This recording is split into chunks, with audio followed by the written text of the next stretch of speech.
When I was a boy, a youngster about the age of 19, I got a job at this place called Rosie's Rib Joint. You know,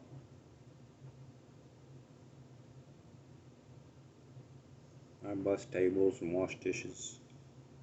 I just, dropped out of college for data processing at Okmulgee. I went to Okmulgee because I wanted to get away from all my so-called friends in high school. But I dropped out. But I got a job at this place called Rosie's Rib Joint. I was 19 years old. Year was 1981, June 6th of 1981.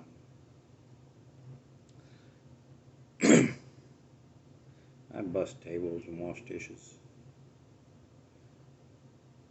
And they asked me, do you want to be a prep cook? I said, yes, okay, sure. Well, me and this other guy, this vegetarian guy named Brent, did that for a year and a half. Me and Brent, we got along great for a long time. This was probably 82, 83 by now, but somewhere around there. And I'm not being very loud about this, I know. I'm recording memories. This is a vlog. The thing was, eventually, they asked me if I wanted to be a cook, learn to be a cook. I was a prep cook. See a scar in my hand right there? That's from sticking a knife in the back of my hand from cutting kale. That was when I was doing prep. Tip of this finger is gone. Food processor. Doing prep. The point is that I'm going somewhere with this eventually. Hey Pete, you want to become a cook? Sure. Ooh, no. I like what I'm doing. Ooh, no. But you get, 4, 5, 6 people telling you the right way to do it. The other cooks, managers, and you gotta do this, you gotta do that. This is the early 80s. 21 years old. This is 40 years ago. 40 fucking years ago. Is this made for kids? Maybe, except for the swearing.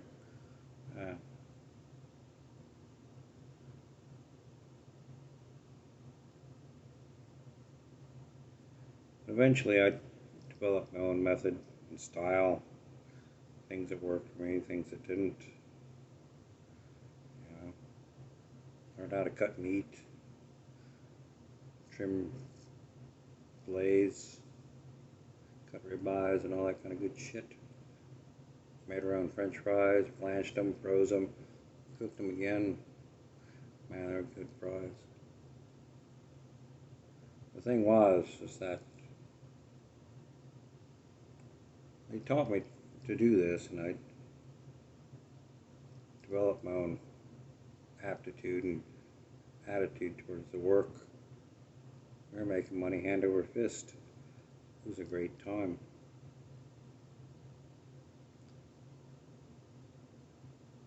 Once I learned to do it, but I did this job for the next 19 years of my life. 19 fucking years. And it was worth it. Why?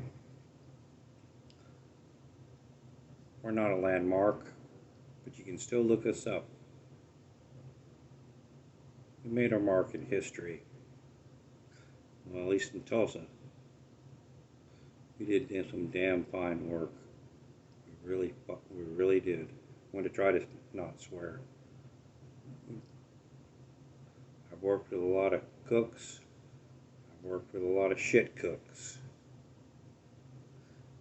The thing is, I got accommodations, accolades from my boss years later. We went to lunch at a Goldie's. This is after I got sober.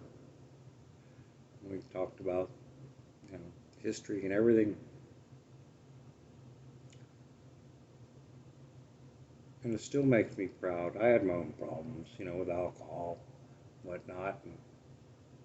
But the job was solely important to me. Not just because it paid my bills, but because I cared about the work. I cared about doing a good job. Busting a hump, trying to make a difference. Trying to effect positive change. These days, nobody gives a shit about that, it seems like. They're just automatons going through the motions. I see these kids when I was upstairs, and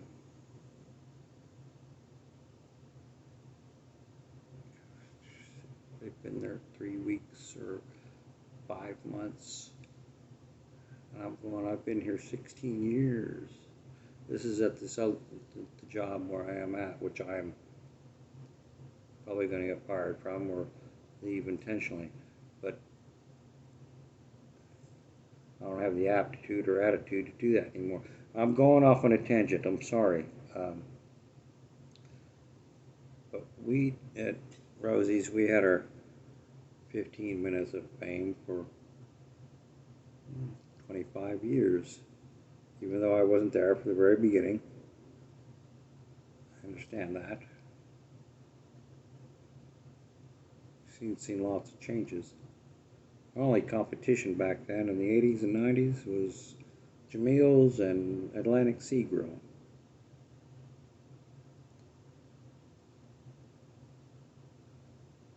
Smoked prime rib, smoked Cornish game ham, pork ribs. You know, if we could smoke it, we did.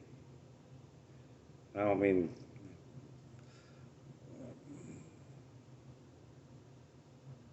we did some damn fine work, and I'm proud of it. I'm glad to say that I was there.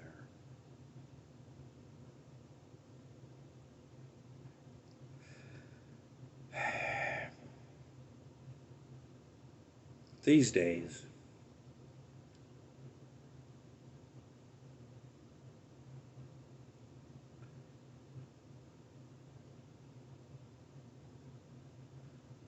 these kids all look at me sideways like you're just an old man. I know. I know.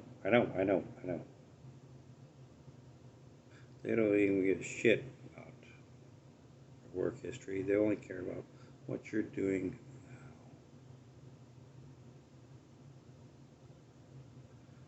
now. And I watch them. There's this one guy. He's a grill cook. I'm impressed. But everyone else, nah.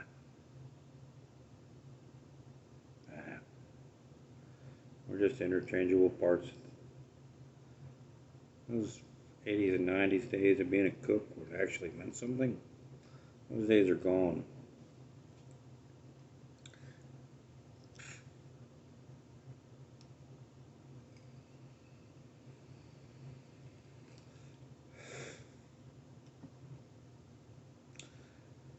When it comes to like supervisors and managers and stuff, I don't work for you.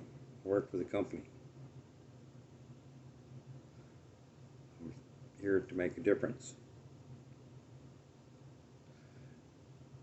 But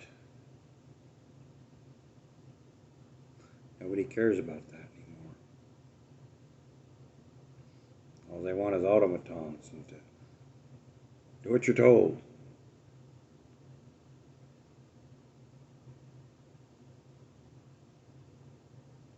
Maybe subjugated by you, by order of rank, which is just another illusion. It's just another caste system. I'm not subject to you. I owe you nothing. done my time. It's not my show anymore, not my game.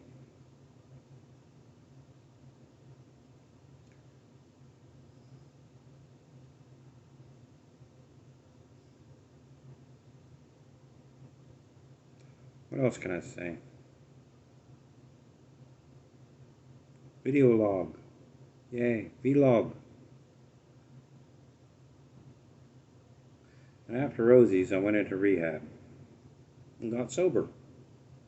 I stayed sober for 9 years, till the death of my parents. I picked up drinking here and there again.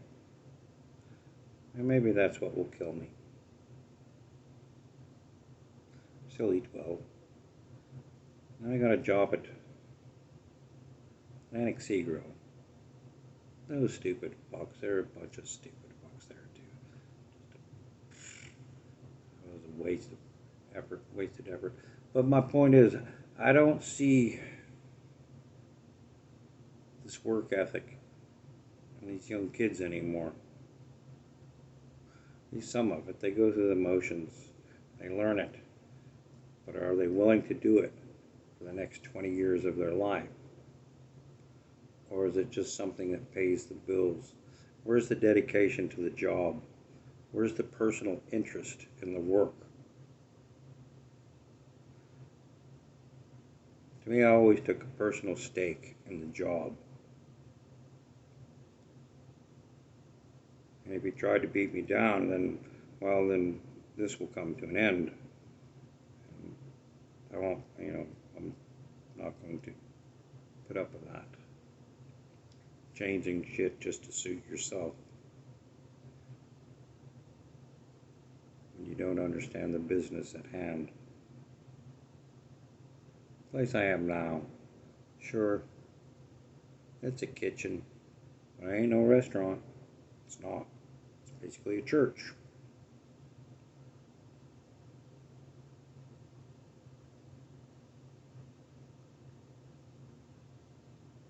I won't apologize for my behavior.